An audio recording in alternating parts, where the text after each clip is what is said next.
Então, pessoal, continuando nosso treinamento e falando de resistores, eu vou começar agora a mostrar como é que são as ligações de resistores. Então, existem dois modos principais, né? Que são as ligações em série, né? E existem as ligações em paralelo. Existem as mistas também, onde tem uma parte em série e uma parte em paralelo. Mas nós vamos focar aqui na ligação série e na ligação paralela.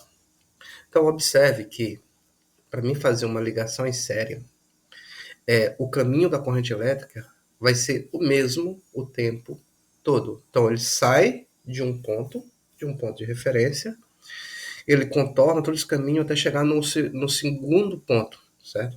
Então imagine a seguinte situação. Imagine que isso aqui, cada resistor disso aqui seja uma lâmpada, certo? Seja uma lâmpada. Então, e aqui eu apliquei uma tensão de 220 volts. Todas as lâmpadas irão acender, Mas se uma única lâmpada se romper, se ela queimar, as demais também apagarão, certo? Por quê? Porque o caminho da corrente elétrica é o mesmo. Então ele vai passar sempre pelo mesmo. Então se aqui foi interrompido, se ela queimou, esse caminho foi interrompido, certo? Queimou porque a lâmpada é só um filamento interno. Então esse caminho vai ser interrompido. Ou seja, não vai chegar energia para as demais lâmpadas acenderem. E aqui nós temos aplicação, exemplos com resistores, né? Resistência 1, resistência 2 e resistência 3. Como é que a gente calcula a resistência total do circuito? Como é em série, quando é em série é simples, basta somar a resistência individual de cada dispositivo, no caso aqui de cada resistência. R1 mais R2 mais R3 mais R4 mais R5, R10, R1000. Então, quantas eu tiver, só ir somando. E aí eu vou ter a resistência equivalente. Se eu tivesse aqui, já trazendo para o nosso cotidiano, um resistor de 2K2, que é um resistor que a gente usa bastante. Aqui, outro resistor de 3K9, mais um resistor de 1K, se você somar essa soma, fizer essa soma, vai dar 7.1K, certo? Então, o 7K1 na linguagem dos resistores, né? Então, seria essa a resistência desse circuito nesse exemplo, ok? Então, essa é a forma. A aplicação disso, sensores magnéticos em porta de correr com folha dupla. Por que eu coloquei esse exemplo aqui nessa apresentação? Quando você faz a instalação de um sensor em uma porta com uma única folha, abertura normal, até mesmo uma porta de correr, mas com uma única folha. Você coloca uma parte que o sensor, geralmente, o de sobrepor, né, no caso, ele é composto por duas partes. Uma parte fixa, que é onde vai o fio ali, onde tem as conexões físicas para conectar os fios, e uma parte móvel, que é onde está o ímã, né? Então, quando a parte fixa se aproxima da parte móvel, o sensor faz um curto-circuito ali interno e fecha essa entrada, né? Porque isso se trata de uma entrada. E aí o dispositivo sabe que houve o fechamento dessa porta. Os sensores de embutir trabalham da mesma forma. Quando uma parte, no caso um sensor de embutir no ímã, eletroímã da Intelbras com sensor, quando uma parte do ímã se aproxima da outra e ela cola, não é só se aproximar, a diferença do sensor de embutir, do sensor de sobrepor é essa, porque no caso dos eletroímãs, ela tem que realmente colar para poder indicar que houve o fechamento. No caso de sobrepor, basta estar próximo, bem próximo, que ele já vai estar indicando que fez o fechamento.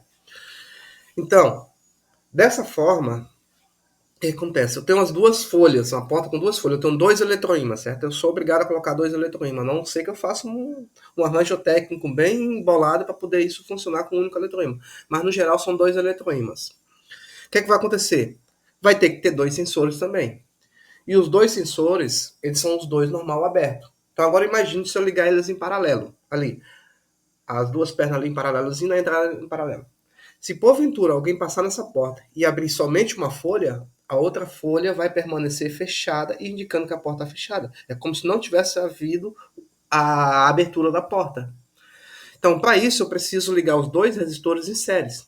Ou seja, uma perna do resistor vai direto na entrada de sensor da facial, a outra perna do primeiro sensor vai ligada em uma das pernas do segundo sensor.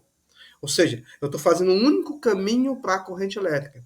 e a outra perna do sensor volta no GND da facial. Estou dando um exemplo da facial, né? Então, dessa forma, o caminho da corrente elétrica é único, não tem dois caminhos, que é o que acontece aqui nessa ligação aqui. Não existe dois caminhos. Então, os sensores estão em série quando isso acontece, um único caminho. Ok? Outro exemplo, zona de sensores de barreira.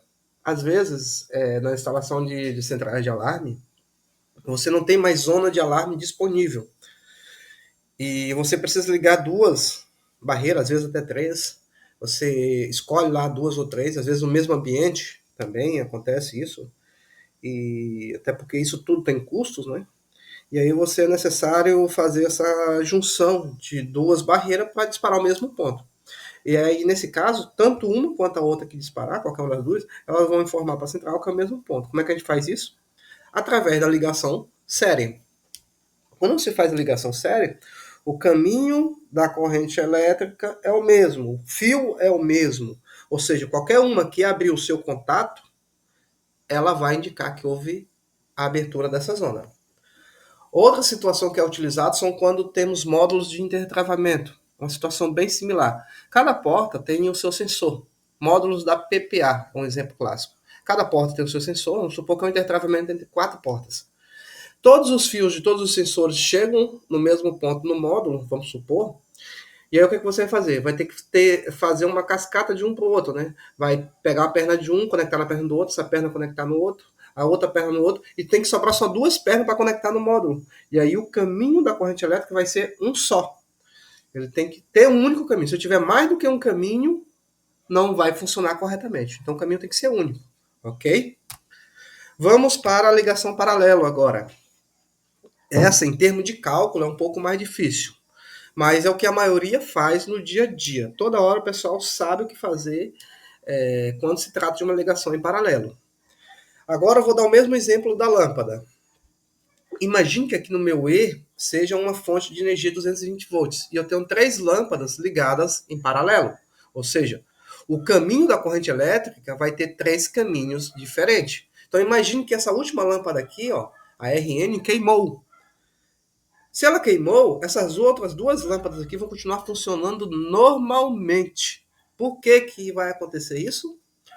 Porque a corrente elétrica está passando nela individual, separado das demais.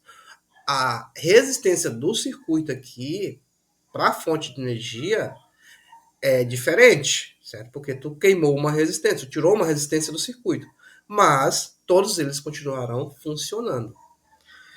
E como é que eu calculo a resistência do circuito equivalente? Quando nós temos apenas duas resistências, vamos supor, eliminar essa RN aqui. Nós podemos utilizar esse cálculo rápido, que é um cálculo rápido para fazer esses cálculos. E a gente pode fazer também por equivalência também, né? Então, a gente pega o valor da resistência 1 vezes o valor da resistência 2 e divide pela soma das duas resistências. Essa fórmula aqui é um pouco mais complexa, precisa ter um pouco mais de raciocínio na matemática, né? Mas ela chega ao mesmo valor, ok? E aqui eu posso aplicar para quantas resistências eu quiser também essa fórmula, só ir adicionando. Adicionando, mas utilizando essa fórmula corretamente, certo? Não é uma soma simples. É uma soma de fração, né, no caso. Então, essa aqui, às vezes, dependendo da aplicação, é mais fácil para você chegar no valor. Vamos supor, eu vou mostrar no exemplo prático ali, um exemplo com um resistor de 2K2 e um resistor de 3K9. Quando eu coloco eles em paralelo, a resistência equivalente vai dar 1.4. Vou mostrar isso no multímetro. E se você fizer o cálculo, aplicando essa fórmula aqui, vai dar 1.4. Se você utilizar essa fórmula aqui, também vai dar 1.4. É a mesma coisa. Ok? Vamos para a aplicação prática. Ali, eu mostrei, e eu quero enfatizar uma coisa bem interessante.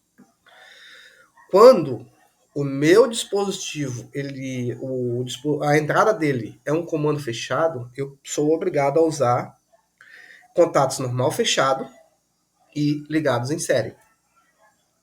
Agora, quando o meu dispositivo tem um contato normal aberto, a entrada dele é normal aberta, eu preciso ligar em paralelo todos os dispositivos abertos. Por quê? Qualquer um que fecha vai dar o sinal para o dispositivo. Exemplo, a facial. A entrada de sensor é um sensor, ela é normal fechada. Eu vou mostrar isso também na prática. Então, se eu tiver mais do que um sensor para monitorar, para ligar nessa mesma facial, para fazer a mesma função, eu tenho que ligar eles em série, porque a entrada é uma entrada normal fechada. Certo? Os sensores são normal fechado, então eles precisam ser uma ligação em série. Agora imagine a seguinte situação: eu vou ligar duas botoeiras, esse último item aqui, duas botoeiras nessa mesma facial. Vamos supor que é uma porta HAL e eu tenho uma guarita. E tem um guardinha lá dentro, o guardinha precisa abrir essa porta e o pessoal que estiver saindo do condomínio, ele também pode abrir diretamente essa porta. Então essas duas botoeiras vão estar ligadas em paralelo. É a mesma entrada, só que em paralelo.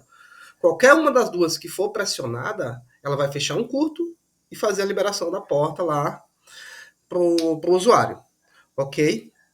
Então, exemplos de aplicação. Em termos de fonte, em alarme e tudo mais, as sirenes de um alarme de incêndio, por exemplo, quando as sirenes disparam, todas elas vão tocar ao mesmo tempo, a não ser que sejam sirenes endereçáveis, mas eu estou me referindo aqui a sirenes convencionais, né?